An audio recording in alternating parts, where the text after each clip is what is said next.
आज मैं जब यहां आया हूं तब मैं कहना चाहता हूं कि यहां पर बंगाल की जो स्थिति इन्होंने करी है वो स्थिति इतनी बदतर है, आर्थिक व्यवस्था इतनी खस्ता हाल है कि बंगाल के सारे सरकारी कर्मचारियों को 7वां वेतनमान नहीं मिलता है। मैं आपको कहने आया हूं कि आप एक बार भारतीय जनता पार्टी की सरकार बना दीजिए, बंगाल के सारे कर्मचारियों को 7वां वेतन आयोग देने का काम ये भारतीय जनता पार्टी की सरकार करे। मैंने अभी एक दृश्य देखा, कमर जितने पानी में नहर में हमारे शिक्षक भाई बहन अपनी तनख्वाह के लिए, न्याय के लिए लड़ रहे हैं। मैं आपके सारे बंगाल के सारे शिक्षक भाइयों को बताना चाहता हूं कि बंगाल सरकार आते ही आपको उचित मानधन मिले, इसके लिए एक कमेटी का गठन भारतीय जनता पार्टी की सरकार करेगी।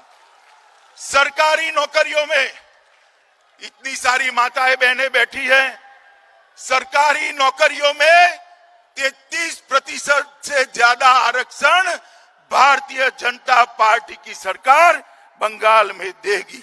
मित्रों, आज मैं आपको बताने आया हूं कि ये जो क्षेत्र है, एक क्षेत्र के अंदर हम मछुआरों के कल्याण के लिए ढेर सारी योजना लाने वाले हैं। भारतीय जनता पार्टी की बंगाल सरकार बनने के बाद हर मछुआरे को, लगभग 4 लाख मछुआरे को 6,000 रुपया किसान सम्मान निधि की तर्ज पर मछुआरा सम्मान निधि देने का काम ये भारतीय जनता पार्टी करेगी। मछुआरों के उत्पाद का सही दाम मिले, इसके लिए फिशरमैन प्रोड्यूस ऑर्गेनाइजेशन की तरह मछुआरा प्रोड्यूस ऑर्गेनाइजेशन का गठन कर आपके उपज का सही दाम मिले, इसके लिए राज्य कक्षा के मंत्री का एक मंत्रालय भारतीय जनता पार्टी की बंगाल सरकार बनाएगी। और ये अपना 24 परगना क्षेत्र है, उसको सी फूड प्रोसेसिंग हब के रूप में हम आगे बढ़ाने वाले हैं, जिससे सारा आपका उपज प्रोसेस होकर आगे बढ़ता जाए। मित्रों, ये गंगा सागर, उसको हम अंतर्राष्ट्रीय पर्यटन सांस्कृतिक क्षेत्र के रूप में इसको हम विकसित करने जा रहे हैं। और गंगा सागर को केंद्र सरकार की प्रसाद योजना के तहत भी हम लेकर आएंगे। और जो मेला लगता है उत्तरायण के दिन, 14 जनवरी के दिन, वो मेले को अंतर्राष्ट्रीय मेला का हम दर्जा देकर पूरे दुनिया भर के यहाँ पर टूरिस्ट आए, इस प्रकार की बात करेंगे।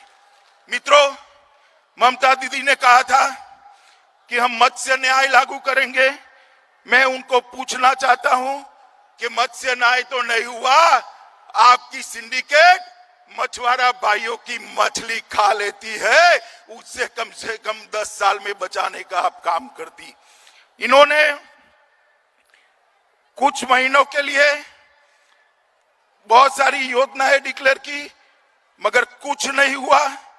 मित्रों, आज मैं यहां पर आया हूं तब आप सबको कहना चाहता हूं कि इन्होंने इंटीग्रेटेड फिशरी जोन बनाने की बात करी थी, नहीं हुआ। सुंदरबन को अलग जिला बनाने की बात करी थी, नहीं हुआ। झारखंडी में पर्यटन संरचना बनाने की बात करी थी, नहीं हुआ। और अम्फान के बाद मोदी जी ने जो पैसा भेजा, ये तृणमूल कांग्रेस के गुंडे खा गए।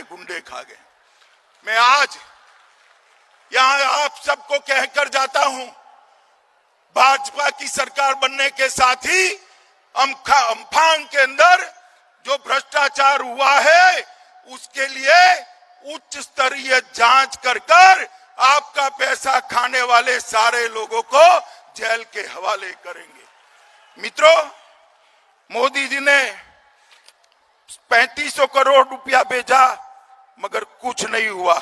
मित्रों, टीएमसी का एक ही नारा है, भतीजा बढ़ाओ। भतीजे के कल्याण के अलावे टीएमसी के मन में और कोई कल्याण नहीं। मित्रों, नरेंद्र मोदी जी का नारा है सबका न्याय, सबका साथ, सबका विकास। मित्रों, ये क्षेत्र के अंदर कई बार चक्रवात आते हैं, तूफान आते हैं। मैं आज यहां कह कर जाता हूं कि भारतीय जनता पार्टी की सरकार बनने के साथ ही जीरो कैजुअलिटी टास्क फोर्स इस क्षेत्र के लिए हम बनाएंगे, जो तूफान में एक भी व्यक्ति की जान न जाए, इस प्रकार का हम काम करेंगे। मित्रों, वनाश्रित लोगों को शहद इकट्ठा करने के लिए भी हम कई सारी योजना लाएंगे। मित्रों, आज मैं यहां आया हूं तब मेरे कुछ साथियों को याद करना जरूर करता हूं। बंगाल में जो राजनीतिक हिंसा होती है उसमें 130 से ज्यादा भारतीय जनता पार्टी के कार्यकर्ता मारे गए। दक्षिण परगना, 24 परगना, हमारे सुशांत हलदर, डायमंड हार्बर, प्रहलाद विश्वास, पूर्व 24 परगना, सौमित्र घोषाल, मथुरापुर, निर्मल मंडल, दक्षिण 24 परगना, बुबाई धरई, डायमंड हार्बर, देवाशीष मंडल, मथुरापुर, गौतम बात्रा, दक्षिण 24 परगना पूर्व, शकुंतला हरदर। ये ममता दीदी चाहती है, वो मानती है कि किसी को मार देने से भारतीय जनता पार्टी रुक जाएगी। मैं उनको आज कहने आया हूं कि ममता दीदी, तृणमूल के गुंडों ने हमारे 130 कार्यकर्ताओं को मार डाला है, उनकी शहादत व्यर्थ नहीं जाएगी। बंगाल की धरती पर ताकत के साथ कमल खिलने वाला है। और जो गुंडे ममता दीदी की सह पर आज छिप कर बैठे हैं, उनको मैं कहना चाहता हूं, जहां छिपना वो छिप जाओ। भारतीय जनता पार्टी की सरकार बनेगी, पाताल में से ढूंढकर जेल की सलाखों के पीछे आपको डालेंगे। ये तृणमूल कांग्रेस के नेता कहते हैं हम लोगों को वोट नहीं डालने देंगे। मुझे बताओ भाइयों बहनों, आप डरने वालों में से हो क्या? जरा जोर से बोलो, डरने वालों में से हो क्या? आप ममता से, गुंडों से डरोगे क्या? मैं आपको गारंटी देता हूं, चुनाव के दिन रोड पर टीएमसी का एक भी गुंडा आपको दिखाई नहीं पड़ेगा। मित्रों, एक भी गुंडा दिखाई नहीं पड़ेगा। निर्भय होकर बंगाल के कल्याण के लिए, सोनार बांग्ला की रचना के लिए हमने वोट डालना है। मित्रों, बंगाल के विकास के लिए मोदी जी ने ढेर सारे पैसे भेजे, मगर ये सारे पैसे भेंट चढ़ गए दीदी की सिंडिकेट के। मैं आपको बताना चाहता हूं, कांग्रेस की